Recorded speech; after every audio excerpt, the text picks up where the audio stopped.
Coba jawab pertanyaan ini bro. Kenapa sekarang banyak cowok jadi budak wanita? Jangankan udah ada komitmen serius, baru sekedar pacaran, bahkan baru naksir aja. Banyak cowok yang rela menghancurkan harga dirinya demi wanita. Disuruh-suruh, dihabisin waktunya buat hal-hal gak penting, dikuras duitnya, bahkan dimainin perasaannya. Dibuat lupa sama tujuan mulia dalam hidupnya cuma karena wanita. Karena takut kehilangan cewek, banyak pria di dunia ini yang rela diinjak-injak dan diperlakukan bagai badut. Gua gak mau itu terjadi sama lo bro. Jadi, biar lo gak terjebak jadi badut, bahkan budak wanita, lo wajib punya 6 hal berikut sebelum memutuskan buat berkomitmen, jadian, atau melamar cewek. Biar hidup, kesuksesan, dan kebahagiaan lo gak bergantung sama cewek. Pertama, brotherhood atau persaudaraan sesama pria. Cowok modern sekarang, jangankan brotherhood, punya temen aja sulit bro. Kenapa? Karena makin individualis, ngerasa bisa sendiri, ngerasa so introvert, ngerasa gak perlu bergaul sama orang lain. Akibatnya, cowok sekarang sekalinya suka sama cewek, jadi menggantungkan semua perasaannya ke wanita. Cewek yang disukainya, selain jadi kekasih, dijadikan juga sebagai pengganti sosok teman, sosok ibu, sosok ayah, sosok adik. Jadi sekalinya kehilangan si cewek, lo ngerasa akan kehilangan semuanya bro. Wajar, lo jadi takut banget kehilangan si cewek dalam hidup lo. Padahal, cewek tadi udah jelas-jelas bikin hidup lo jadi berantakan dan toksik. Jadi sebenarnya, lo gak cuma takut kehilangan si cewek sebagai pasangan, tapi juga takut kehilangan sosok teman dari dia. Hal ini gak akan kejadian kalau lo punya brotherhood, persaudaraan yang kuat bro. Lo gak akan takut melepaskan wanita yang punya pengaruh negatif dalam diri lo, karena lo masih punya saudara-saudara yang bisa mendukung lo, membantu lo, memotivasi diri lo saat jatuh. Dan faktanya bro, pertemanan sesama pria yang sehat itu jauh lebih solid dibandingkan hubungan antara pria dan wanita yang cenderung penuh intrik dan drama. Jadi, sebelum lo memutuskan buat pacaran, apalagi nikah, pastikan lo punya pertemanan, bahkan persaudaraan yang kuat antar pria. Cari di tempat-tempat pria kuat biasa berkumpul, di tempat olahraga, tempat ibadah, tempat belajar, gabung komunitas-komunitas yang bikin lo lebih kuat, lebih cerdas, lebih sehat. Kedua, hobi. Ini hal remeh, tapi ternyata banyak cowok yang gak punya. Kalau lo udah pacaran sama cewek sebelum lo punya hobi yang jelas, jadinya hobi lo ya cuma sekedar pacaran, cuma sekedar nongkrong sama gebetan lo. Padahal bro, cewek justru bakal bosen, rasa sukanya ke lo bakal turun drastis. Kalau lo setiap saat selalu nempel sama dia, kemana-mana sama dia, lo jadi kelihatan needy, gak punya dunia sendiri, gak keren di mata dia. Lo juga jadi takut ditinggalin, karena lo gak cuma takut kehilangan dia, tapi juga takut kehilangan sumber kesenangan lo.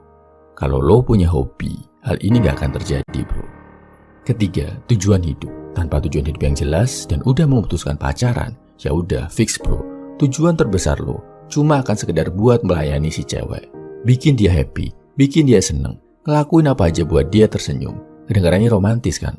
Tapi sadar gak? Itu justru bakal bikin status lo di mata dia turun jadi pelayan. Sadar atau gak sadar, dia bakal nganggap lo sebagai pelayan bro. Dia ngerti gimana memanipulasi, ngerti trik-trik buat ngedapetin apapun yang dia mau dari lo. Misal ngambek kalau kemauannya gak diturutin, ngancem putus kalau lo gak mau beliin hal yang dia mau, marah kalau lo ngelarang dia ngelakuin hal yang dia suka, padahal itu jelas-jelas salah. Bahkan berani selingkuh dengan alasan gak pakai perasaan. Kalau lo gak punya tujuan hidup jelas, lo akan takluk sama drama-drama kayak gitu. Tapi kalau tujuan hidup lo jelas, lo gak akan ragu buat gak nurutin, gak memprioritaskan, bahkan ninggalin wanita yang toksik dalam hidup lo. Makanya bro, sebelum naksir-naksiran, sebelum cari cewek, cari dulu tujuan hidup lo. Mungkin lo mau jadi atlet berprestasi yang mengharumkan nama bangsa.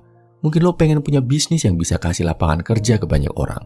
Atau mungkin tujuan tertinggi lo adalah membahagiakan dan membanggakan orang tua. Sekarang, coba jawab jujur pertanyaan ini bro. Apa tujuan hidup lo? Kalau lo belum bisa jawab, berarti belum saatnya lo mikir cinta-cintaan dan pacar-pacaran. Keempat, Tuhan. Tunda dulu relationship sama wanita kalau hubungan lo sama Tuhan belum bagus bro. Kenapa? Karena hubungan sama cewek itu bakal penuh godaan dan nafsu bro. Mulai dari godaan kenikmatan yang sumbernya dari birahi lo sendiri, bahkan bisa jadi godaan dari pasangan lo yang minta lo ngelakuin hal-hal jelek. Tapi kalau lo udah dekat sama Tuhan, lo akan punya kompas punya petunjuk sekaligus pelindung yang bisa ngejauhin lo dari berbagai godaan yang menjerumuskan tadi. Lo akan lebih dengerin Tuhan lo daripada cewek lo. Ini penting banget buat cowok, apalagi kalau lo nanti udah berperan sebagai pemimpin. Sebelum jatuh cinta ke manusia, cintailah dulu sang pemilik cinta. Cintai dulu Tuhan. Jadi kesimpulannya bro, kalau lo mau jadi cowok yang gak lemah karena wanita, tapi justru bisa jadi lebih kuat dan menguatkan wanita, sebelum mikir cinta-cintaan, sebelum memutuskan buat komitmen sama cewek, pastikan lo punya 4 hal ini dulu bro. Brotherhood, hobi, tujuan hidup, dan Tuhan. Gue juga udah bikin satu buku khusus buat lo, saudara seperjuangan gue, judulnya Catatan Perjuangan, yang bakal bikin lo lebih paham sama diri sendiri dan bisa menemukan tujuan hidup lo yang sejati. Buku ini beda sama kebanyakan buku, karena tokoh utamanya bukan gue, bukan tokoh sejarah, bukan influencer atau artis, tapi diri lo sendiri yang akan jadi tokoh utamanya. Lo bisa baca catatan perjuangan di kolom komentar, deskripsi, atau bio. Selamat memperjuangkan hidup lo bro. Salam every human, semangat bro.